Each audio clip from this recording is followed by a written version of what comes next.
Sanity. Bad for you, bad for the world. Written by Khatzumoto, posted in June of 2012.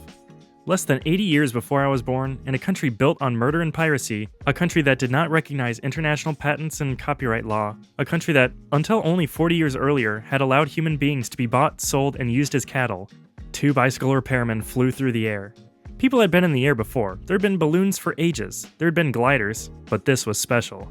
This was powered flight. This was heavier than air flight. Proper flight. What happened? What had changed?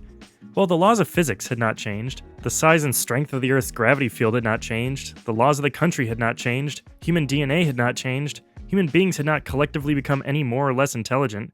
People had tried to fly before. Smart people. Plenty died trying. Like that one German guy who jumped off a cathedral with wings. Footnote 1. His mistake wasn't trying. His mistake was failing to make failure cheap. End footnote. So what had changed? Methods had changed. The methods people were using to try to fly had changed. No more flapping, smiley face. And after enough tries and enough tweaks, the changes were good enough to produce real, human-powered flight. The no more flapping part is important. Although I read and watch a lot of X-Men, I'm still quite convinced that human beings aren't born with the ability to fly. Even eagles are born flightless, but they kind of grow into it. Humans can't even do that. But we fly now, a lot. We fly better than we drive, certainly more safely. During my teens, 2 of my friends died in separate car accidents in separate countries. None of my friends have ever even so much as thrown up while flying. We fly better than birds. Higher, faster, comfier. We fly so much we complain about it. We fly. Footnote 2. We is a strong word. It's not like I helped, but I did have the controls of that glider one time. End footnote. Step back and take that in, because this is not something sane people do. You, most likely, and I were born after the jet age, so we take this all for granted.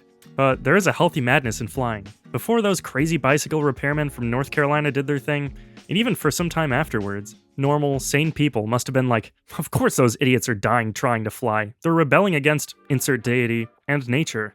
If human beings had been intended to fly, they'd have wings. It never says anything about flying in insert book of desert legends. That's the kind of BS logic that sane people have. You cannot afford to be sane. The world cannot afford sanity. Sane individuals and sane groups, sane societies, achieve nothing and amount to nothing. You need to be insane. Insane enough to think you can, and insane enough to keep trying and tweaking and testing methods until you figure it out. Nothing we're doing here, on this website, is as awesome as human-powered effing flight. All we're doing is trying to imitate sounds and lines that hundreds of millions of other people have already invented and demonstrated over and over and over again. And maybe we're having trouble with even that, but it doesn't mean it can't be done. And you don't need to be born an eagle to outfly an eagle. You just need to be insane. Wanna fly? 1. Stop thinking and doing things that don't help you fly. 2. Start thinking and doing something, anything else. 3. Go back to step 1 until you 4. Fly. I mean, write, read, understand, and speak Japanese. The Earth's gravity field did not need to change in order for human flight to become possible. It's just as strong as it's been pretty much since there is an Earth to speak of. Japanese does not need to change in order for you to use it. You're not stupid, but your methods probably are. Don't ask for an easier language. Ask for an easier method.